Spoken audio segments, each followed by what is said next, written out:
نحمده ونصلي على رسوله الكريم بسم اللہ الرحمن الرحیم۔ سامعین محترم، اس سے پہلے یہ آپ کے سامنے یہ بات ذکر کی گئی تھی کہ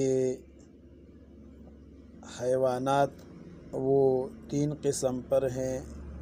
بری حیوانات، ایک وہ جن میں بہنے والا خون، جن میں سرے سے خون نہ ہو، دوسرے وہ جن میں خون تو پایا جاتا ہے لیکن دم سائل یعنی بہنے والا خون ان میں نہیں ہوتا، اور تیسری قسم وہ جن میں بہنے والا خون پایا جاتا ہے۔ پہلی 2 قسموں کے بارے میں بیان کیا جا چکا ہے، آج تیسری قسم کے بارے میں انشاءاللہ پڑھیں گے، یعنی وہ جانور جن کے اندر بہنے والا خون پایا جاتا ہے۔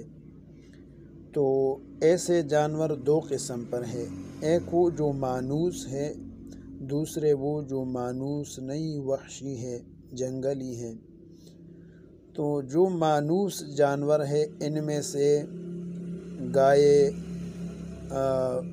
اونٹ، بکری، اسی طرح بھینس اور بیڑ وغیرہ، یہ تو بالاجماع ان کا کھانا جائز ہے، یہ حلال جانور ہیں، باری تعالیٰ کے قول کی وجہ سے وَالْأَنْعَامَ خَلَقَهَا لَكُمْ فِيهَا دِفْءٌ وَمَنَافِعُ وَمِنْهَا تَأْكُلُونَ،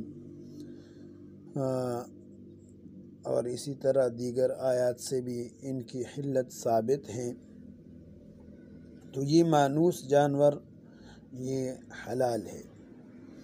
البتہ کچھ جانور انسانوں کے ساتھ مانوس تو ہیں لیکن ان کے بارے میں حکم وہ حلت کا نہیں ہے، ان کا کھانا ٹھیک نہیں، جائز نہیں ہے۔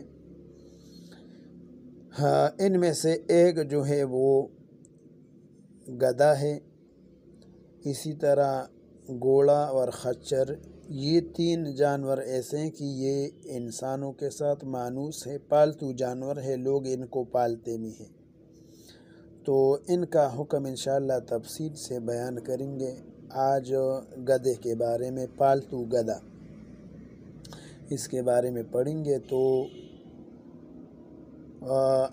گدھے کے گوشت کے بارے میں بعض حضرات فرماتے کہ اس کا کھانا جائز ہے، جیسے بشر مریسی رحمہ اللہ سے منقول ہے، اور ان کی دلیل وہ قرآن پاک کی آیت قُلْ لَا أَجِدُ فِي مَا أُوحِيَ إِلَيَّ کہ اس آیت کے تحت گدھے کو ذکر نہیں کیا، لہذا اس کا کھانا جائز ہے۔ لیکن اور اسی طرح ایک اور روایت جو جس میں گدھے کا گوشت کھانے کی اجازت ایک صحابی کو نبی کریم صلی اللہ علیہ وسلم نے دی تھی، لیکن وہ اس کی وجہ بیان کی گئی ہے کہ اس کو اجازت ایک تو اس وجہ سے کہ وہ اضطرار کی حالت تھی، اس کے پاس کھانے کے لیے کچھ نہیں تھا۔ اضطرار یعنی اگر آدمی کچھ نہ کھائے تو مر جائے، ایسی حالت کو حالت اضطرار کہتے ہیں۔ دوسری روایات سے ان کی حرمت ثابت ہے۔ غزوہ خیبر کے موقع پر نبی کریم صلی اللہ علیہ وسلم نے ان کے گوشت کھانے سے منع فرمایا، اور ان کی ہانڈیاں جو ہے وہ الٹی کر دی گئی۔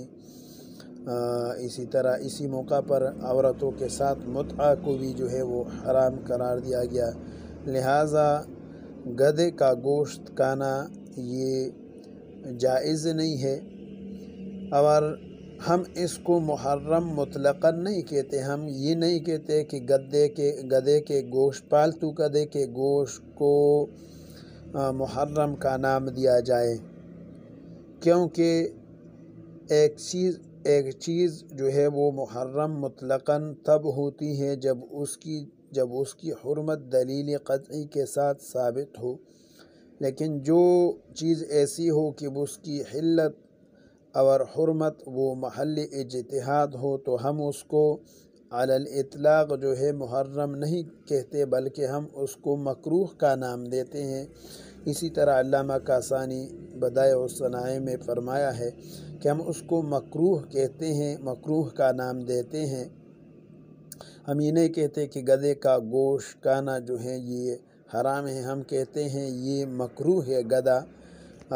البتہ ہم یہ کہتے ہیں کہ اس کے گوشت کھانے سے رکنا اور بچنا یہ واجب ہے، یعنی اس کا گوشت نہ کھانا یہ واجب ہے عملی طور پر۔ البتہ اس کی حلت کہ پالتو گدھا حلال ہے یا حرام ہے، اس کے اعتقاد کے بارے میں ہم توقف سے کام لیں گے۔ البتہ عملی طور پر اس کا گوشت کھانے سے بچنا جو ہے یہ ضروری ہے۔